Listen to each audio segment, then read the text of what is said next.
if you're still trying to figure out what to be, why not go green? The holiday can be pretty wasteful if you're not careful. In fact, most Halloween costumes today are made from synthetic materials like polyester and plastic. These materials can take 20 to 200 years to decompose. That means they're lingering in landfills for centuries. So before you turn to your nearest Spirit Halloween, Seattle Zero Waste Emily Heaslet is here to help give you some other ideas. Emma, thank you for being here. Thank you for having me. So I want to get right into it. Halloween costumes, like we said, pretty wasteful if you're not reusing it. Right. What is another option? Yeah, another option when you're looking at things like these costumes here, this costume here. Yes. Beautiful, of course, but beautiful. Okay. Not washable. Not washable. That's so interesting. Yeah. I didn't realize that until you were saying Says that it right on the tag. Yeah. Okay. So you wash this, all this glitter like goes into the water in your washing machine. It's ruined, can't wear it again. So what I would do is take this pizza here, for example. We've got this nice cheesy background. Just grab a big t-shirt from your local thrift store that kind of matches that. Cut out some construction paper pepperonis and mushrooms and just stick that on you, and then you can rewear that shirt as many times as you'd like. You could be pizza multiple years in a row. Yeah. And recycle those pepperonis. Yeah, instead of getting something like that, you could just make it at home, and it would probably be more interesting to DIY it. You could put your favorite pizza topping on it. This one, what if you don't like pepperoni? What if you don't like mushrooms? I don't know. Put your own pizza toppings. What are you being this year? I want to hear this. Yeah, this year I'm going to be boba tea. So cute. This is a great one. You can take any dress, any shirt that you have that's like a nice tea color. I'm actually going to be matcha, so mine will be green. Okay. Take some pom-poms, stick that on the bottom of your skirt. Take some construction paper, make yourself a little straw, and there you go. You can do that on anything you already have. You can go thrift that shirt, or if you want to buy something that you'll wear over and over again, that's going to be the best option. Okay, that's a really cute idea. Yeah. If you do have a costume from Spirit, Halloween, or Amazon, should you try and rewear it? And how many times would you have to rewear it to not be wasteful? Yeah, just now, Susie was mentioning that she tends to borrow her costumes for some of these things. Try to recirculate that as many times as you can. Maybe set up a costume closet at your home and tell people, hey, come shop my fun costumes. We used to do that in the sorority. That was fun. Yeah. Okay. Yep, so did we. And then just, make sure you give it a sanitizing spray, because again, you can't wash them.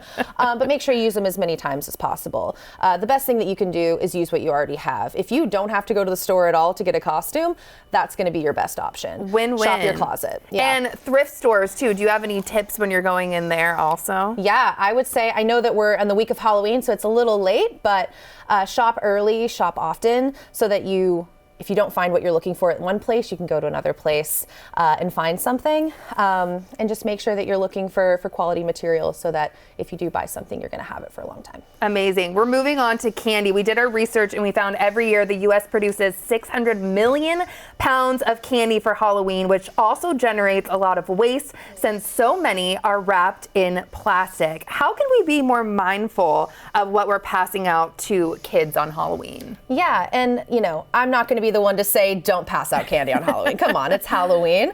But there's a few things you can do. Number one, you can look for candy like these dots or these nerds that are packaged in paper. That paper is recyclable, paper cardboard.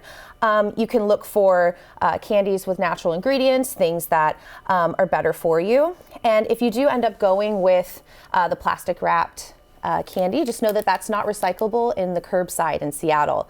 What you can do is you can recycle this with your Ridwell box in multi-layer plastic if you have one. If you don't, reach out to your neighbors and see if they have that. Interesting. I never knew any of that. Yeah. Ridwell's a great service that they have in a bunch of cities around the country, Seattle being one of them, and they will take those. And they also take leftover Halloween candy. So if you have a bunch left at your house and it's, I don't know, something your kids don't like, dots, I don't know. I like dots. I like dots too. I'm like, some what's kids wrong don't with like dots? dots. Okay. Or, if they don't like that, you can donate them, and they distribute that to homes all over the Pacific Northwest, and there's some places that will send them to troops as well. So I love it. Now I'm gonna like opt for maybe the box candy now. Yeah, absolutely. So let's talk about decorations too. Often not made of, recyclable plastics. What are your recommendations there? First thing I recommend, if you already have decorations, do not buy more. If you have decorations, use them year after year after year. Make that a tradition with your family. Like, oh, we're going to get out the 15-foot skeleton this year. Aren't we excited?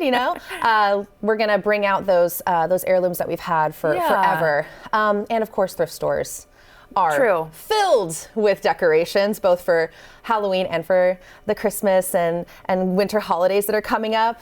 Always a ton of that stuff in thrift stores. So if you can avoid buying, do that first. But if not, opt for natural decorations. We've got some pumpkins here. And something to consider when you're picking your pumpkins, pick a pumpkin that you want to eat.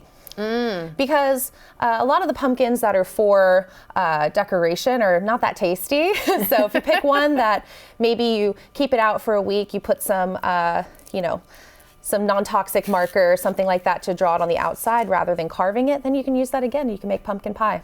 And can these be composted? Absolutely. So everything that's left over, you can roast the pumpkin seeds, and then the rest of it can be composted in your curbside compost. Okay, so before you leave too, tell me a little bit more about Seattle Zero Waste as well, what you all do. Yeah, absolutely. Seattle Zero Waste is an organization based in Seattle that focuses on advocacy for reducing our waste in ways large and small. There's a really thriving Facebook and Instagram community, particularly Facebook, very thriving, where you can post any questions that you have about where things are supposed to go. Does anybody know what I'm supposed to do with this? And it's a great community that helps people to live a sustainable life. Amazing. What's one actionable item that you think viewers at home can do to be more sustainable? Yeah, I think that just before making the decision to purchase something, just think, is this something I really need? Is this something that I'm going to have for a long time? Because the best thing that you can do is avoid. Reduce, reuse, recycle is a hierarchy, right? Reduce first, and then what you can't reduce, reuse, recycle. So just be more mindful about your purchases, and the things that you bring into your home, and the things that you do, cherish them for as long as you can. Emma, thank you so much for being here today. This was so much fun.